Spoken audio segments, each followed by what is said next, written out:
Assalamualaikum warahmatullahi wabarakatuh.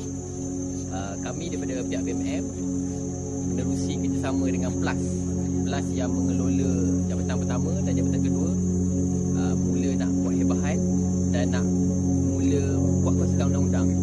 Sebab ikut akta jabatan pertama, jabatan kedua, bawah jabatan pertama, jabatan kedua itu merupakan kawasan KLTL, kawasan larangan, tempat larangan yang ada akta di bawah undang-undang. So kes pun ada kes baru-baru ni, kes yang mancing jatuh.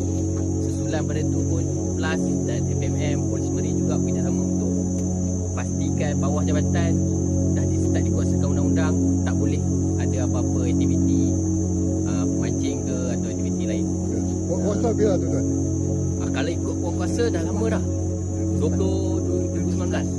2019. Tapi sebelum ni penguatkuasaan tu tak ketat sangat. Faham. Lepas tu baru-baru ni surat daripada PLAS sendiri, dia mula nak kuatkuasakan undang-undang ni untuk bagi semua pemancing, semua peminat-peminat aktiviti air lah, senang kata, dapat elak daripada kawasan tu.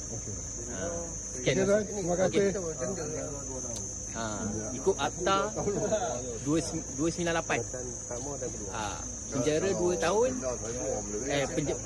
penjara 2 tahun ataupun denda 1,000 kan, 1,000 tanpa jamin.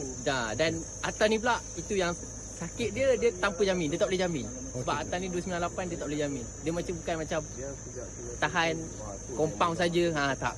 Ini dia tangkap, dia tak boleh jamin. Itu yang tik dia kat situ. Okey tuan, terima kasih tuan. Untuk hebahan, mohon sampaikan kat kawan sama yang peminat-peminat aktiviti yang pepancing ni juga.